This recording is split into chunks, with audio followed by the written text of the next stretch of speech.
म्हणजे स्टेनोचा अभ्यास कोण करते? आमदार खासदाराचं तर लेकरू करतच नाही ना. मी एका सामान्य शेतकऱ्याची मुलगी आहे, मीच करते. माझ्या घरची परिस्थिती मलाच माहिती आहे. माझ्या पप्पांचा हेल्थ इश्यू आहे आणि माझ्या भावाचा हेल्थ इश्यू आहे. म्हणजे परिस्थितीचं भांडवल करण्यासाठी मी इथं बसलेली नाही आहे. खरोखर माझ्या जे वेदना आहेत ते मी तुम्हाला सांगत आहे. मी मागच्या 5 वर्षापासून मी स्टेनो करत आहे. मागच्या 3 दिवसापासून या ठिकाणी आमरण उपोषण सुरू आहे. काय नेमक्या मागण्या आहेत आपल्या? 5 मे 2026 रोजी जो GR काढलेला आहे तो रद्द करायला पाहिजे सरकारने. आम्ही मागच्या 3 दिवसापासून इथं आंदोलनाला बसलो, आमरण उपोषणाला दादा बसलेला आहे पाठीमागे भगवान पवार नावाचा. आम्ही आता आंदोलनाला बसलो आहे. त्याच्या अगोदर आम्ही निवेदने दिलेले आहे आणि 16 जुलै रोजी आम्ही मोर्चाही काढलेला होता नांदेडला. त्याच्याकडे काही प्रशासनाने लक्ष दिलेलं नाही. आमची मागणी एवढीच आहे की आमचा GR रद्द करा आणि आमची पदभरती आमची चालू करा. तुम्ही रिक्त असतानाही तुम्ही पदभरती करत नाही ना. जे आम्ही आंदोलनं करतो, तुम्हाला लोकप्रतिनिधीकडून निवेदनं देतो, तर आम्ही दखल कोणीच घेत नाही आतापर्यंत. आणि आताही कोणी घेतलेलं नाही. 3 दिवस झाला आज आम्ही उपोषणाला दादा बसलेले आहेत, त्यांच्याकडे कोणी लक्ष देत नाही. म्हणजे स्टेनोचा अभ्यास कोण करते? आमदार खासदाराचं तर लेकरू करतच नाही ना. मी एका सामान्य शेतकऱ्याची मुलगी आहे, मीच करते. माझ्या घरची परिस्थिती मलाच माहिती आहे. माझ्या पप्पांचा हेल्थ इश्यू आहे आणि माझ्या भावाचा हेल्थ इश्यू आहे. म्हणजे परिस्थितीचं भांडवल करण्यासाठी मी इथं बसलेली नाही आहे.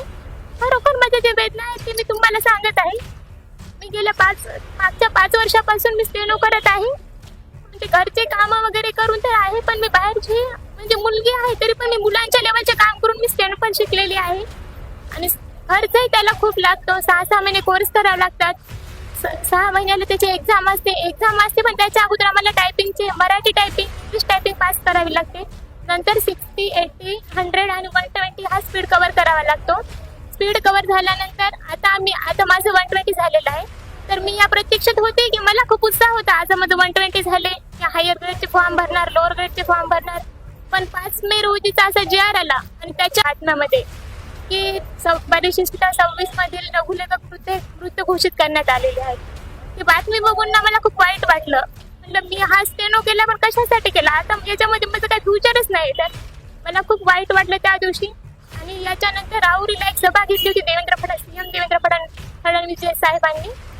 त्याच्यामध्ये त्यांनी काय म्हणले होते, तुम्ही जे लोकशाही पद्धतीने जे आंदोलन करत आहात ते मला आवडलेलं आहे म्हणले. तुम्ही खूप चांगलं काम केलेलं आहे म्हणजे लोकशाही मार्गाने तुम्ही चाललात म्हणजे ते ठीक आहे म्हणले. आणि त्यांनी आम्हाला आश्वासन दिलं होतं. आमच्याकडे तो व्हिडिओ पण आहे. पण आश्वासन देऊन त्यांनी काय आमच्याकडे दखल घेतलेली नाही. आमचे मित्र-मैत्रिणी, आमचे भाऊ बहीण मंत्रालयापर्यंत आम्ही गेलेलो आहोत. आणि सामान्य प्रशासन अपर सचिव विभागाच्या बी राधा मॅडम जे आहेत त्यांनी हा शासन निर्णय काढलेला आहे. आता इथे जे बसलेले जे भैया आहेत, भगवान पवार भैया हे आहेत ना, ते उपोषणाला बसले. त्यांना काही झालं तर त्यांना सर्वस्वी जबाबदार कोण राहणार आहेत? एक तर सामान्य प्रशासन विभागाच्या बी राधा मॅडम आणि देवेंद्र फडणवीस साहेब, हे दोघंच राहणार आहेत. एकंदरीत आपण पाहू शकता, हे सामान्य कुटुंबातली, एक शेतकरी कुटुंबातली ही विद्यार्थिनी आहे.